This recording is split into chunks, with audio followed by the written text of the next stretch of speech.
Thanks for tuning in to another edition of OFN Dynasty. That's right, our Dynasty football coverage. Fantasy football continues. We only have a few weeks to go before the regular season begins. 2 preseason games down, 1 more to go.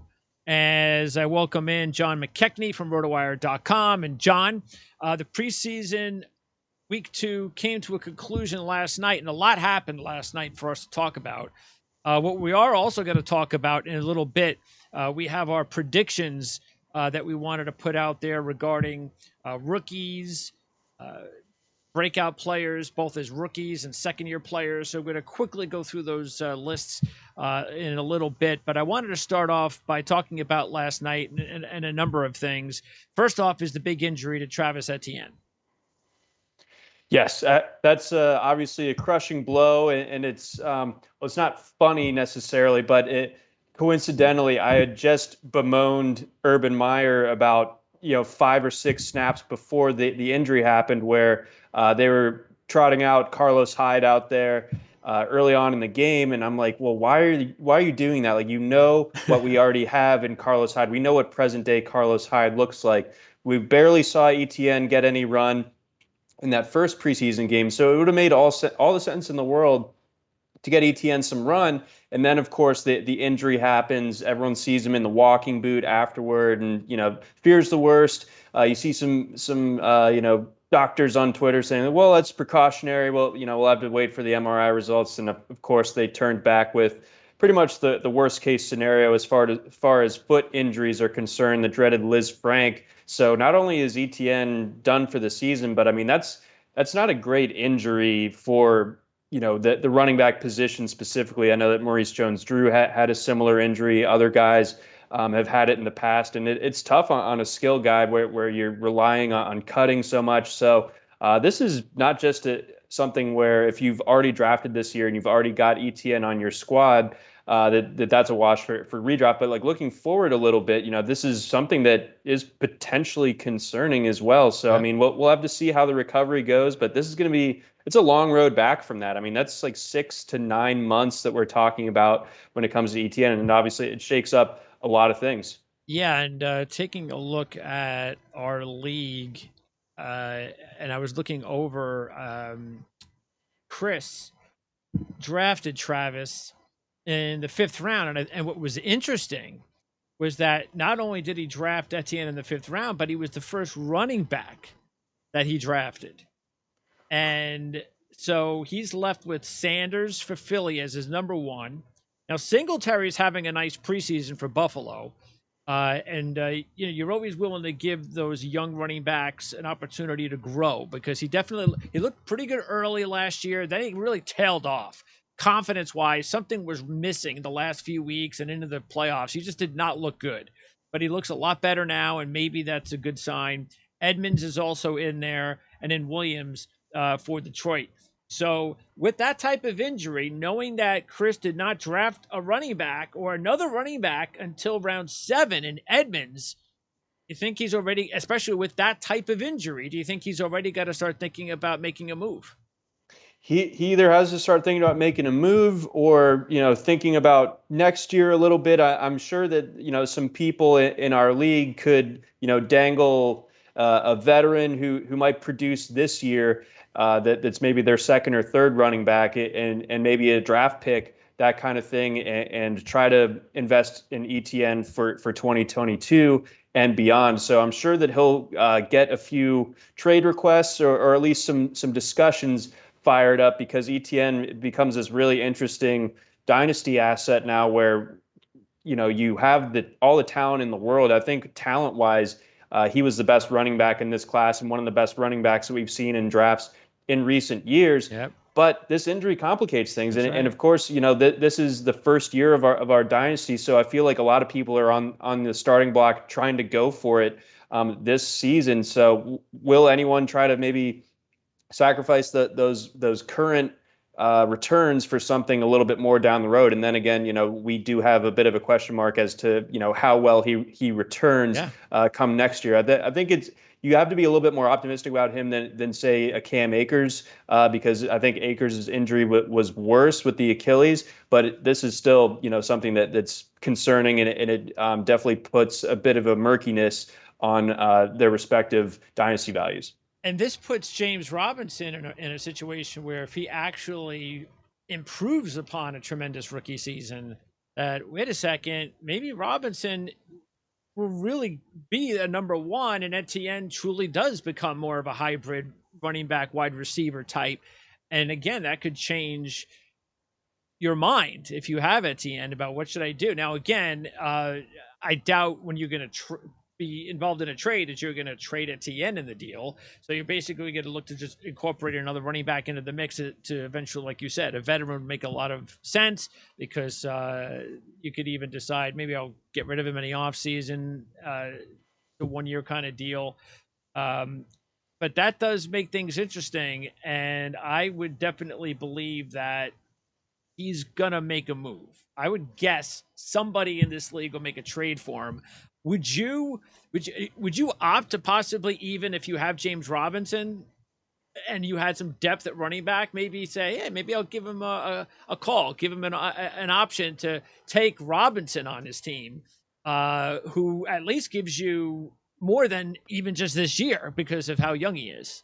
No, that's a fascinating idea, and I'm sure that whoever has Robinson would definitely consider that, because Robinson, I'm sure where he went in this draft, I don't have the board right in front of me, but he probably ends up looking like finding a $50 bill in your pocket at this point. Like, that's just found money right now with him. And just going back to what you were talking about a minute ago, where you look at the long view for this Jacksonville backfield, and I always felt like it was a bit of a strange fit for Etienne to land there. But I can't blame the Jaguars for going after an exciting talent like that. But I always felt like if you're putting on your GM hat, with the way the Robinson performed last year as an undrafted guy, like, you already have your guy that I think can be a consistent 1,000-yard producer for 2-3 more seasons at the very least. I mean, I know he doesn't have the best pedigree coming out of Illinois State, but I think what he showed last year was the talent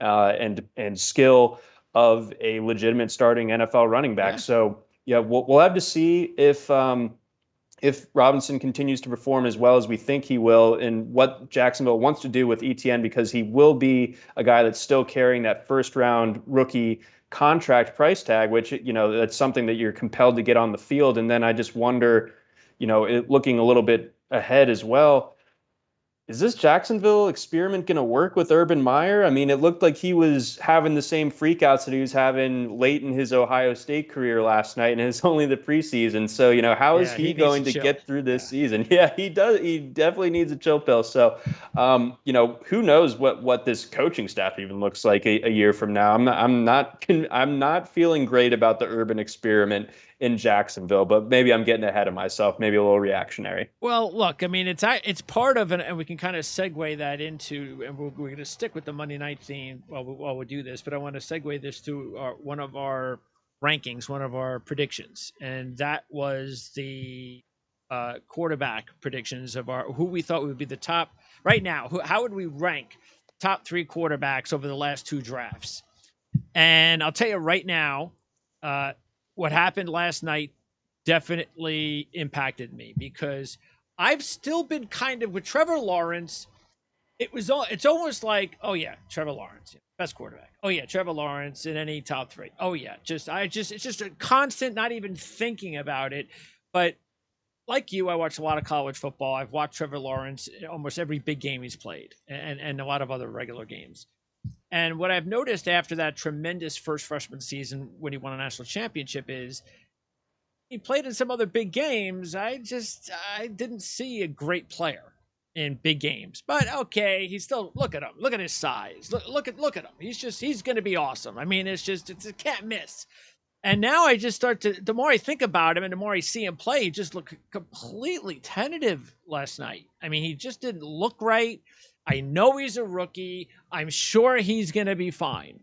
But then you throw in the Urban Meyer thing, and it's Jacksonville, and it's like you start thinking, well, I could also see this going completely just nuts, where something happens to Urban Meyer and Trevor Lawrence just, he's part of the whole crappy mix down in Jacksonville, and it just doesn't work out. Look, I know it's only a short sample size, but my issue is just I think there's more work to be done with Trevor Lawrence. I think it's time for people to just stop anointing him that he's just this can't miss Peyton Manning guy. I think he has a lot of work to do. And because of that, I'm kind of pushing him down a couple of notches. And like I said, last night did not make it any harder for me to do that. No, I think you raise some good points.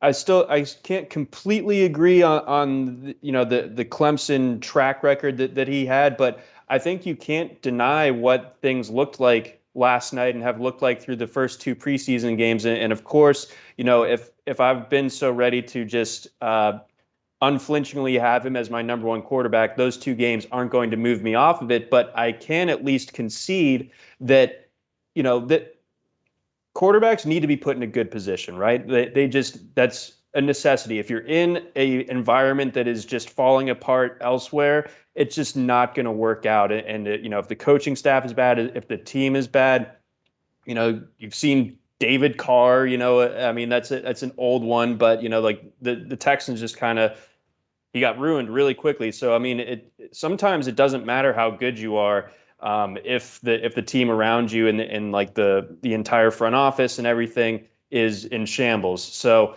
Lawrence is going to be like the ultimate test of that, because I still believe that he is the most talented quarterback to come into the league since Peyton Manning. But he's going to be playing on expert mode basically, whereas some of the other quarterbacks that we're talking about, I think are going to have a much easier path to just being set up for success. Whereas Lawrence, I think, is a lot of it's going to be on his shoulders to make it happen. He's not going to be used to losing games, just like Urban.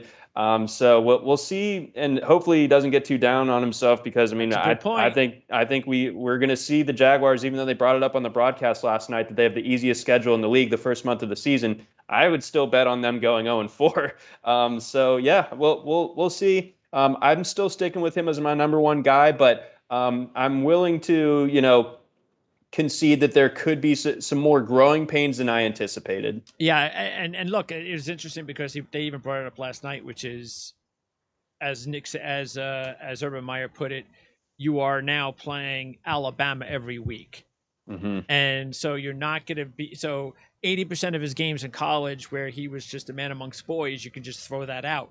That's just not going to happen anymore. That film is never going to appear again. It's now up to him to not lose the confidence, because the offensive line is still an issue. It's a question mark in Jacksonville. And as you mentioned, it's about not just about maybe the coaching staff, but it's about, does he have the right protection? Are they going to be able to run the football properly so he's not throwing the ball 35, 40 times a week? And like you said, maybe he starts off 1-3 or 0-4. What does that do to his psyche? I've never experienced this before. So there's still a lot of question marks, and I just think that it's just a warning sign. And even though I have him outside my top 3, it doesn't mean he's outside my top 5. So it just means that I'm going to take a step back. That's all. Okay. And then also from last night, a receiver that I have in my list, and that is the rookie receiver list as far as the top sleepers, top 5 rookie wide receiver sleepers. And actually, it's not the second-year guys. It's the second-year guys. And that is the second-year breakout players. And Marquez Callaway is on that list for me. And I had him just off my list going into last night. He was like a 6 or 7 guy. And then last night I was like, what is this guy doing? I mean, he's making Lynn Swan catches left and right. I guess, I mean, come on. I mean, I got to put, because there are a couple other, I mean, it's not it's not a list that I'm pretty confident with the first 3 guys, but I'm kind of, 4, 5, 6, 7. So he made it into my top 3, 4, wherever I put him. We'll go on it a little bit later on. And I think he earned it. And he's had a fantastic offseason, and with Michael Thomas out, he's taken advantage.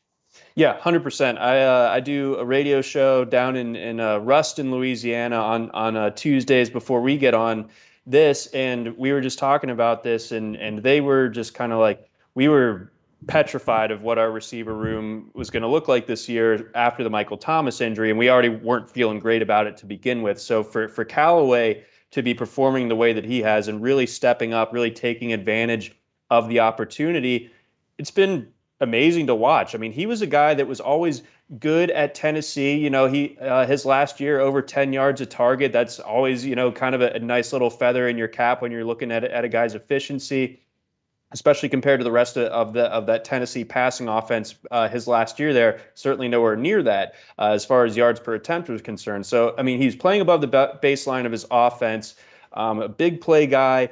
You know, and then you look at the projectables, you know, he's 6'2", over 200 pounds. Like those are good marks to have. I don't think he's an elite athlete, but Michael Thomas isn't an elite athlete either, but he's just an elite receiver. I'm not comping Callaway to him necessarily, but I'm saying that you don't need to just be an all-world athlete to be a productive receiver. Yes. And when you have, I think, the runway ahead of him, the way that Callaway does, as far as that path to targets is concerned, especially while Thomas is out, I think that there's real potential for Callaway to be a legit wide receiver 3 in redraft, and someone that if you had him on your dynasty radar, or if he was somehow on waivers in your dynasty, you know, people are rushing to pick him up because I think a big season is incoming. Yeah, I don't do you know if he's available in our league?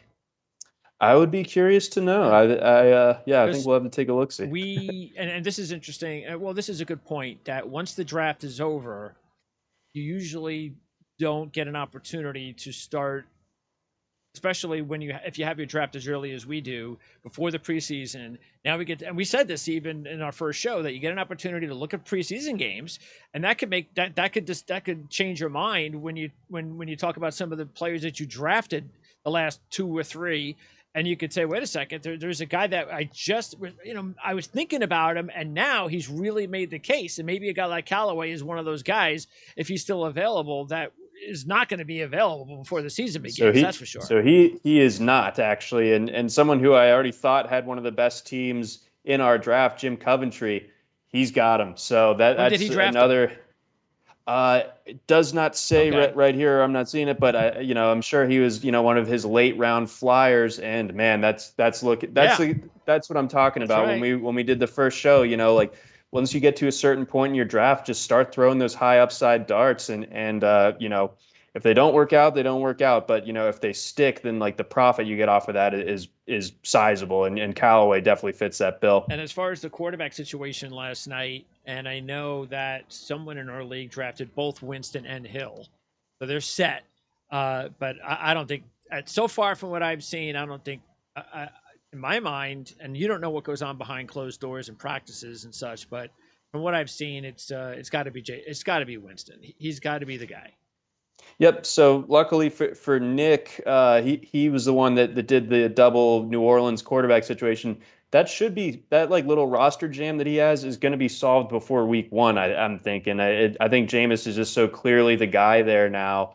I think that he always was going to be the guy that was going to allow the Saints to run a conventional NFL offense. Yes. And if you want to mix in the Taysom Hill packages, right, if you're hell bent on doing that, Sean Payton, then fine. But I think Winston's got to be your guy. I think that last night drove that point home crystal clear. All right, now let's get into our rankings, and we'll start at quarterback, the top 3. And again, this is over the last 2 years.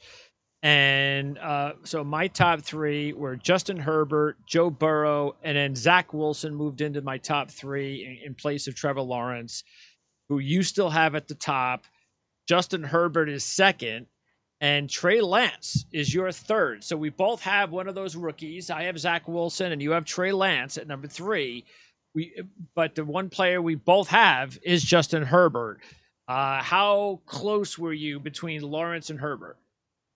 To me, it was still definitely Lawrence, but I mean, obviously Herbert just was so above expectation last season, and really the kind of common theme between these 3 quarterbacks I just love the tools that each of them bring to the table. Not only are they guys that you trust as far as their arm and their passing acumen, but they're athletes too. I mean, Trevor Lawrence outran the Ohio State defense in a playoff game. Like that's legitimate speed. Sure. Justin Herbert runs under a 4.7 in the 40, and we saw him move around well last year. And we know that Lance, that's an even bigger part of his game. So, when we're talking fantasy, getting that mobility like added bonus is so huge. So I think that those three guys all have huge arms. I think when it comes to a guy like Herbert, we're just going to see him continue to progress. And then with Lance, and sort of he was the guy that I was alluding to when it came to Lawrence, where Lawrence isn't in the easiest situation, whereas Trey Lance, I think once he takes over,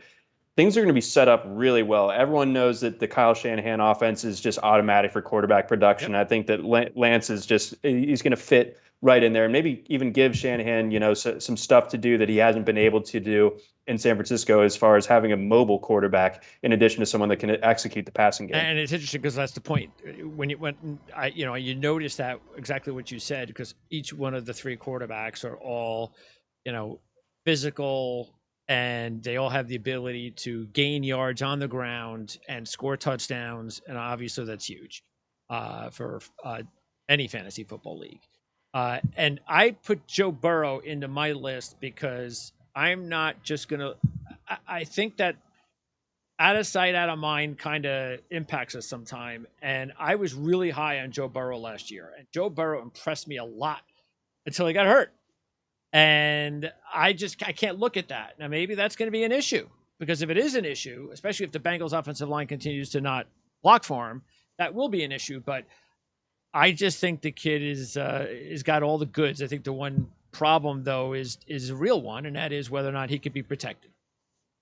No, that's definitely fair. So Cincinnati, I think a lot of people were surprised that they, passed on the tackle Penei Sewell, someone that could have helped protect him a little bit more. But the tackles aren't necessarily the biggest problem in that offense, but they've got issues elsewhere. The interior line, of course, is tough. They have great receivers, but like you're saying, can they protect him long enough? Because he doesn't have the mobility of some of these other guys that we're talking about, and he's coming off of that knee injury. So maybe, the trust in that knee could be a little bit off this year, but we'll see. Okay, next up, our top three rookie running back sleepers. And keep in mind, in most of these rankings, we all were forced to add on at least one player from, I think it was 6th, 7th round, or a college free agent.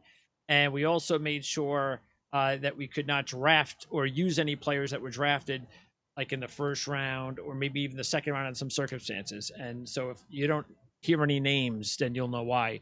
My top three running back sleepers, one is the same. We both agreed on one player, and that's Jarrett Patterson. I have him as my third. You have him as your second. And the reason that he wasn't really looked at as far as the top draft pick was obvious. I mean, he's 5'6". Those guys just don't get drafted very high, especially when they come from the MAC. Doesn't matter that he had, 52 rushing touchdowns over 3 years. It's the MAC, and he's 5'6". But that doesn't mean that he can't be a really good pro, and he's already proving that in the preseason. And I think that's going to carry on because Gibson's a really good running back, but he's also more of a guy that is he's not a bell cow. He's a guy that you want to use in a variety of roles, almost like an Etienne. I could see Jarrett Patterson, who's not a receiver, being a really good number 2 running back for Washington. I think so too. Yeah. I think J.D. McKissic is kind of the fly in the ointment to all this right now because he's someone that apparently that coaching staff is enamored with, but not for long. I don't think so either. I think that he benefited from all the checkdowns last year. I don't think they'll have as many of those this year, given the quarterback situation. So I think that there should be room for Patterson, and again,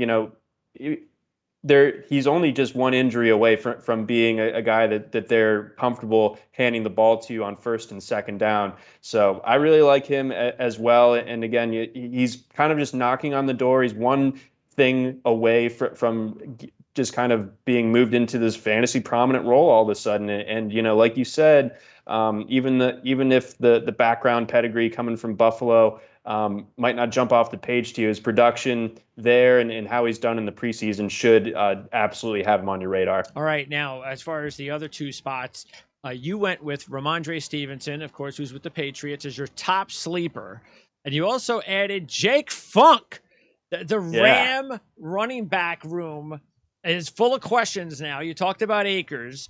Can you really rely on what they have, right now? Because what's his name just had his finger issue? Darrell Henderson? Yeah, Darrell Henderson just had his finger issue. And I know I like Henderson, and I think he does a good job when he plays, but there is something about him that the staff just doesn't like, and you could tell. So that's not good. And now he's got a little bit of a nick, and Malcolm Brown's no longer there. Right. Jake Funk is a player who put up some interesting numbers in college that nobody paid attention to, unless you were a college, geek, which you are.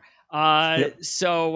But Stevenson's a guy that is a really perfect fit for the Patriots offense.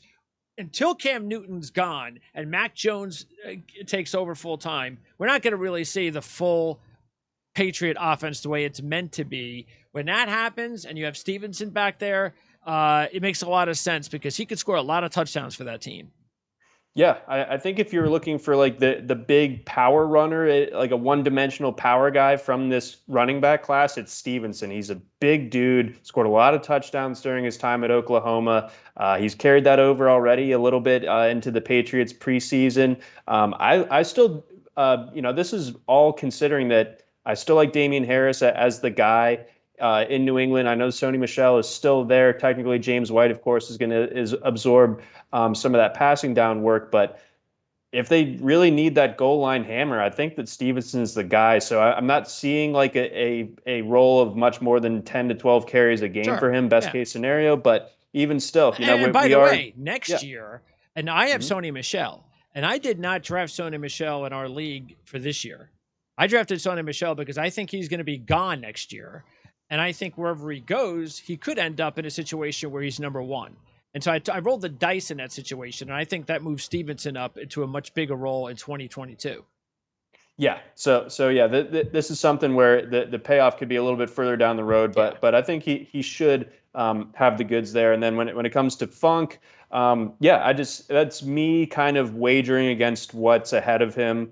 On the Rams depth chart. Like I'm not that sold on Darrell Henderson. I liked him a lot coming out of Memphis, but I think the last couple of years have soured me a little bit on him, and I just don't trust him to be able to be the guy for all 17 weeks this year. And I'll just say straight up, I think that Funk is a better running back than Xavier Jones. So I think if you're taking a flyer on one of those Rams backup running backs and hedging against Darrell Henderson, go Funk instead of Xavier Jones. I think Funk, provided that he's healthy, and he was healthy last year, led the Big Ten in yards per carry. So, I mean, pretty interesting guy. And then my top two, Jamar Jefferson with Detroit.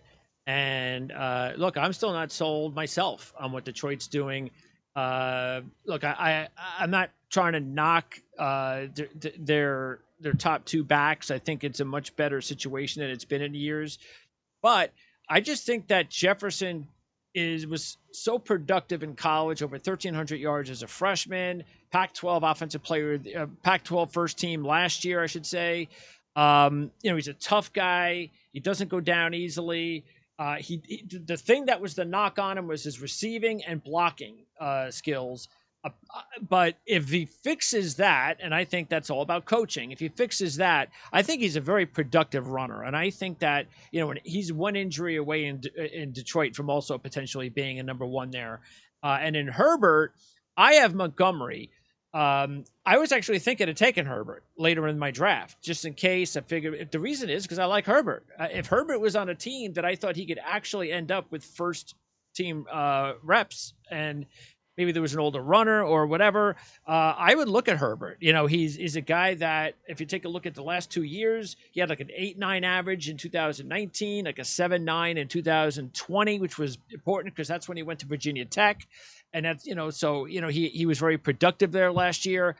A guy that is really good yards after contact. I think he's had a pretty good preseason so far. So I like Jefferson and Herbert. I think they both have, for guys that were drafted late, I think they both have the ability to possibly have a productive NFL career. No, I like both of those calls. Yeah, Herbert was awesome last year. Virginia Tech had one of the best run games in the country, and he was a big reason why. And then, yeah, I always like Jamar Jefferson, a staple of the Pac-12 After Dark Yes. shows on Saturday Ooh. night. Yeah, right. Right. Yep. So he's a fun player, and yeah, like you said, I mean, Swift. As much as I like DeAndre Swift, of course, you one thing you can say about him is that he does carry a lot of injury risk. It's been a case from him at Georgia. It's carried on now. There were some not so great comments made earlier today about his week one availability or his workload if he's available. So, we might see Jefferson a little bit sooner than later. And then one last name I'll toss in there for you is Kylan Hill, the rookie running back out of Miss State. He's someone that I don't understand if you look at his ability, his athleticism, his production at Miss State against SEC competition, and he falls to the 7th round. I thought that was absolutely crazy. Jamal Williams is gone from Green Bay. And Aaron Jones, as good as he is, he's not an every down guy. A.J. Dillon, I think, is going to be that next guy That's up. a crowded Obviously, room. yeah, it's crowded. It's crowded, but I think that just keep an eye on Kylan Hill. I think that he's an interesting guy. Well, so look, if you're talented, you'll find a way, whether it's with the Packers or somewhere else. But at some point, dynasty speaking, which is what the show is all about, his long-term projection. If he's as good as you think he is, he'll find a role somewhere. If it's not with the Packers, so I think so. Let's go to the top 5 rookie wide receiver sleepers. We actually had the same top 2, Nico Collins and De'Ami Brown. And Collins is the one with the best size in this draft. Being on Houston, he's got the opportunity to end up being the number 1 receiver there for years to come. And De'Ami Brown is another guy that may not have the greatest size, but he has elite footwork, very productive in the last couple of years in North Carolina. Both guys are more than capable. Brown had 20 touchdowns the last 2 years. Collins had a 17.8 per reception over 2 and a very little couple of games. So he really only played 2 years because he opted out last year. But I think Collins and Brown have both. I think they both have long NFL careers, and they were both taken outside the first couple of rounds. Yep. Yeah. So again, yeah. For this list, it's guys that are taken outside of the 3rd round, outside the 2nd round. Outside the 2nd round. So yeah, I'm with you there. Like you said, we got the first 2 guys in lockstep. Collins, I think that he's going to have opportunity right away. That's huge, and I think that he can deliver with that opportunity. De'Ami Brown, I think he can be that deep threat, that guy that takes the top off the defense. In Washington, McLaurin has 4.3 speed in his own right, but I think they want to use him as more of like moving the chains to try to get him the ball as much as humanly possible. De'Ami Brown probably not going to be getting a ton of targets, but I think he's going to do a lot with those targets. So yeah, I see production from him year 1 and moving forward. And then it's interesting because we both have one of those Clemson wide receivers. I have Amari Rodgers, and you have Cornell Powell. I also have Smith Marset and Marquez Stevenson. Both have the return capabilities, especially Stevenson, who we already saw with the punt return touchdown. I took Stevenson mainly because of the fact that he's going to have opportunities with the Buffalo Bills. They're a high-scoring offense. He could probably he had 27 touchdowns between kick return, running, and receiving. So he's very fast. And in that explosive offense, I think he could score. And Smith Marset, I watched a lot of Big Ten football. And, yeah, they don't put up big passing numbers. But, I saw him when the opportunities came. He was somebody that would make big plays when he had to. And Kirk Cousins is still throwing the football there maybe for another couple of years. And you also added Amon-Ra St. Brown, who is having a really good summer so far for Detroit. And Jalen Darden, who gets the opportunity to start his career with Tom Brady. Right, exactly. So yeah, St. Brown, I think that the Lions, by jettisoning Marvin Jones and Kenny Golladay, there's just not a lot of guys who have for sure roles. Yeah, so I think that even though St. Brown fell in this draft, I think he can be a productive slot guy. He was productive right away at USC. I think he's got what it takes to be a reliable guy in the short and intermediate passing game. For the Lions, they just really, you look at the rest of that depth chart, you got your Tyrell Williams, your Brashad Perrimans.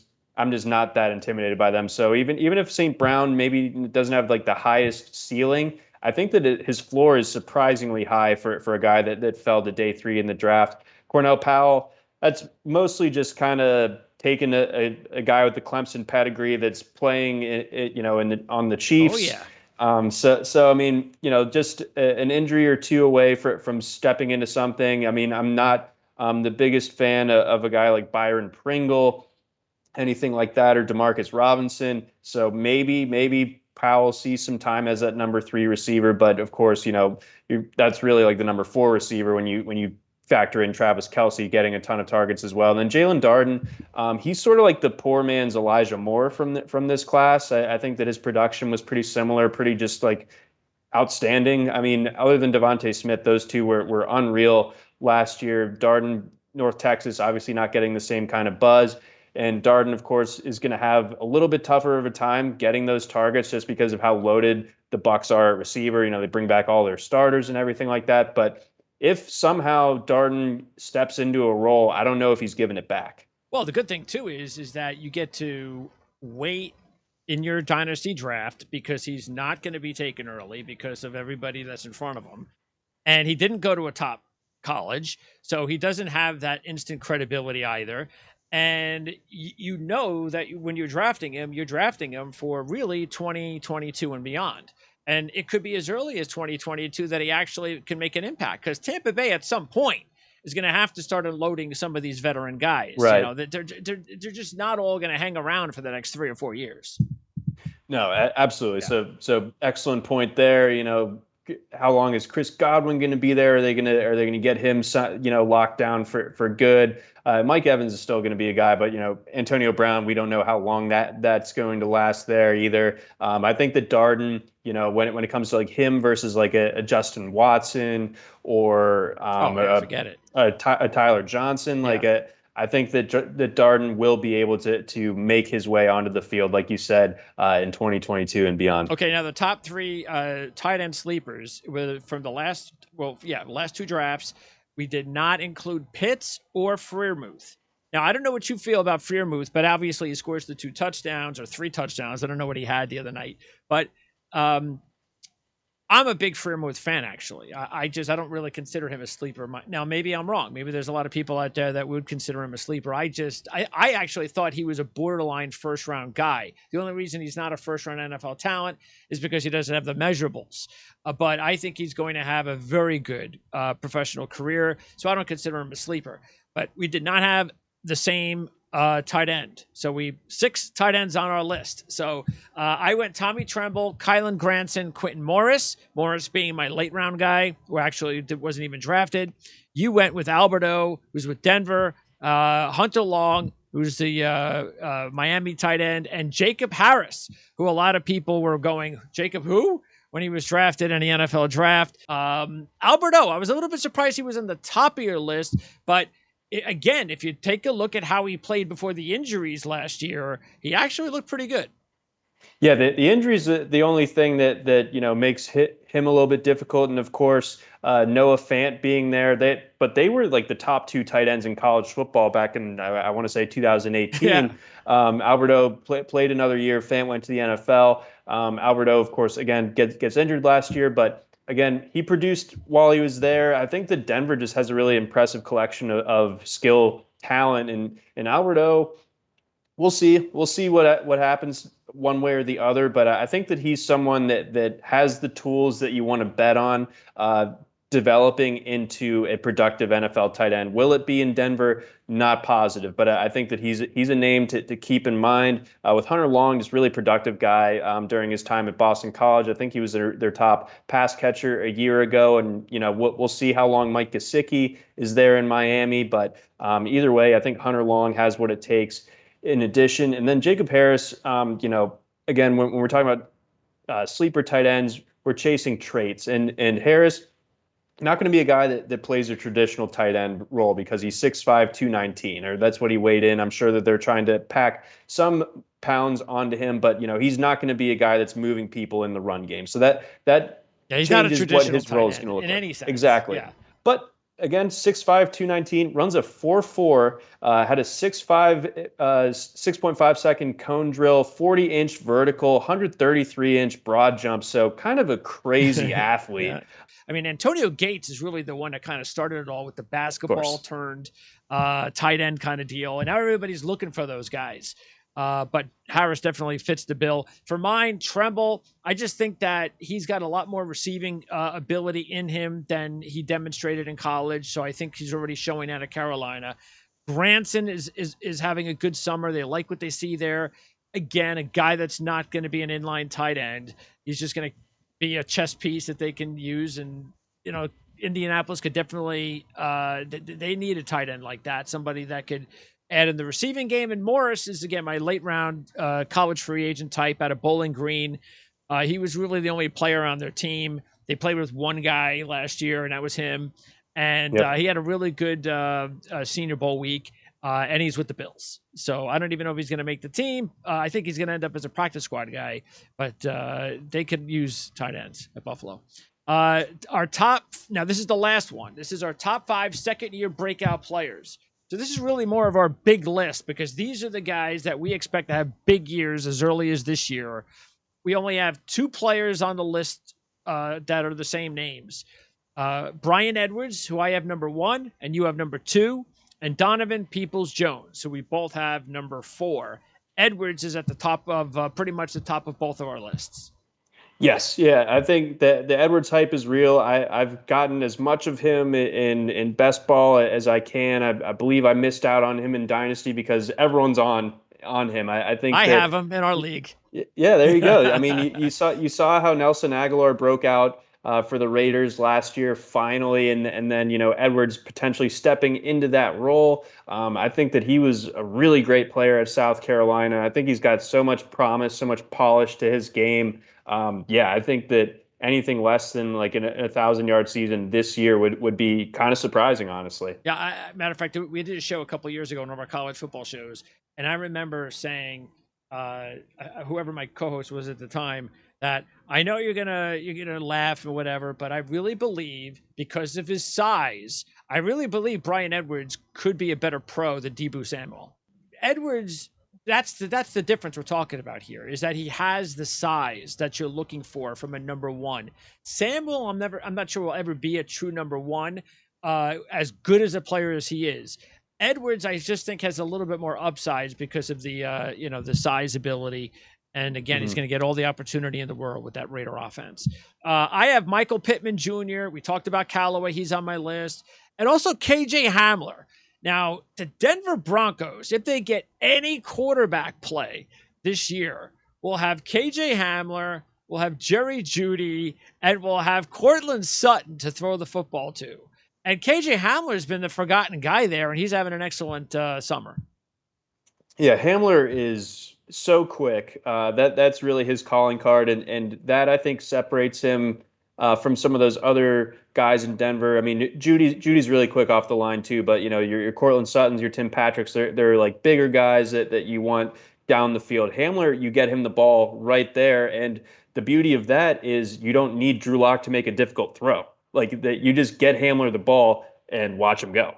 So I really like that call. Hopefully there's enough targets to go around there for him because I'm a total believer in KJ Hamler as well. It's just that, again, Denver's kind of loaded. So we'll see if the quarterback can really just unlock everything, so to speak. No pun intended there. If they can actually get Deshaun Watson or something. Oh, I mean, wow. That could be with their defense because Fangio, man. Yeah, talk about a dynasty team. By the way, my bonus pick, you had one bonus pick. I had one bonus pick. Yours was Hill. Mine was here in DJ Dallas. I was a DJ Dallas fan when he came out of Miami. I know he wasn't going to get drafted high and all that, and he's behind a crowded backfield in Seattle, but he's finally getting an opportunity because of the injuries. He's showing that he is a playmaker. So I keep an eye on DJ Dallas at Seattle. I think at some point that they're going to be able to use him in a variety of ways. Meanwhile, the other receivers that you have on your list, T. Higgins, Darnell Mooney, and the only quarterback on the list, Tua. So now Higgins, yeah, I mean, matter of fact, it wouldn't even surprise me if he was the number 1 receiver this year. No, I don't think so either, especially with how slowly Chase has come along. I think Higgins, I mean, maybe this is cheating. Maybe we can consider, his end of the year last year to be his breakout, but I think that there's another level there. And, he was doing that sans Joe Burrow Yeah. really for the most part. So Higgins just an absolute beast coming out of Clemson, and I think he really started to come into his own down the stretch last year. So I'm in on Higgins. I'm trying to get him everywhere that I possibly can. Darnell Mooney, kind of a trendy guy. He's going to be that second guy in Chicago. Allen Robinson, of course, is going to get a ton of the targets there, but they got to throw it to somebody else some of the time. And I think Mooney's that guy, and he's got the long speed that Robinson doesn't really possess. So if they move it to Justin Fields there at quarterback and the deep passing game gets going, it's going to be because of Darnell Mooney. So I like him. And then, yeah, with Tua, I think he left last year with more questions than answers, but I'm going to kind of stick to my evaluation of him coming out of Alabama. I think that he was in a tough spot last year, coming off of kind of an unprecedented hip injury for a football player, and for him to even be playing last year is kind of a miracle. Absolutely. So Good point. I think another year of just kind of being healthy, and then you look at the receivers and the weapons that they have. I mean, you start Devontae Parker, Will Fuller once he gets back from his suspension, Jalen Waddle, Mike Gesicki. Like, that's a lot of guys to work with here. So it is kind of crazy to say it's put up or shut up time for Tua, but at the same time, I think that might be true. If he doesn't perform with this cast of characters, maybe we start to have some questions about our evaluation on him. But I'm betting on the optimistic side. I'm going to say that Tua starts to deliver on that promise and deliver on that top 5 pick type of pedigree. And by the way, speaking of the Dolphins, I know he's not a top guy, but I would keep an eye now on Myles Gaskin because he looks tremendous so far, and he's clearly the number one guy there. Again, I'm not talking about top guys, but once you're looking at that next wave of running backs, he would be a guy that I would look at a little bit more now than I would have even considered a couple of months ago. Sure. Yeah, I think that, yeah, as the offseason has progressed, it's starting to look more and more clear that Gaskin can be that number one guy. I think they'll still rotate their running backs, but I think that he'll be that number one, and hopefully he'll be able to kind of produce with that opportunity. But I'm a believer as well. And finally, Donovan Peoples-Jones, we both like him. Yep. He was kind of lost last year. He's a rookie. It's going to happen. But he's had a tremendous summer, and then it carried over into the preseason. He's always had the skills, and it's starting to show now. And Cleveland needs somebody to actually step up because you can never trust Beckham. Peoples-Jones has the ability to be a number one guy, and as long as Beckham can play, that's going to open things up for Peoples-Jones. I think so too. I think that the less that they rely on Jarvis Landry, the better. I think that Landry gives you a reliable catch rate, but yeah, that's how I feel as a he... Jet fan about Jamison Crowder. Yeah, very similar. So it's like that's a thing to have in your offense, but is it a really good thing? Don't rely on it as your number one. Yeah. That's not good. No. So DPJ offers so much more. I mean, he came into Michigan and like basically tested at the top of the team and all of his positional drills and all the combine drills that they had there at the spring combine. So he was a 5-star recruit to begin with, and it was like, oh my God. And then it never really took off at Michigan. But I think that, he's someone where you just gave it time and he was going to find a way to succeed. And I think it started to show late last year, and it's going to show this year. And look, a lot depends on what happens with your coaching when you're in college. And Michigan did not have, I think, the proper coaching, which is why Harbaugh got rid of a lot of his coaches this past offseason. It took him a few years, right. But he finally realized, I got to get rid of all these older, ancient guys and bring in new, younger, fresher minds. And that's what they're doing now. Too late for Peoples-Jones, but that's why sometimes it's not just about the player. Sometimes it's about, bad program, bad coaching, bad system. Michigan didn't have good quarterbacks. So not a surprise. It took Peoples-Jones a year to kind of get it in the NFL. Now he has to prove it during the regular season. Absolutely. All right. Great work, John, as always. Next week, we draw another week closer to the beginning of the season. We end the preseason. We'll talk about next week's topics. We're gonna talk about the key free agents that have moved on from Team A to Team B, and which players do we think could benefit the most from those moves, or which ones that we feel we're a little bit skeptical that maybe they won't have the production they had in their previous employment? So that'll be on next week's show. But before we know it, it'll be the regular season. And of course, can't wait. So college football, you're still doing that full-time, obviously. And Yes. the sports betting section as well over at RotoWire. Correct. So yeah, week 0, college football, DFS, ready to rock. Check out our player rankings over at rotowire.com. Go to the college football section. We got it all lined up to get you ready for week 0. And then, week 1 will be coming up when we talk next week. Week 0 coming up on Saturday. Week 0. What's go, the big game? man. UCLA and Hawaii? That is correct. Who That is cares? the best one. It's going to be a little bit gross other than that one. Hey, it's college football. Who cares, right? It's college football. It counts. It's a regular season. I'm fired up. Absolutely. So am I. Sounds great. Appreciate it as always, John. We'll talk to you next week.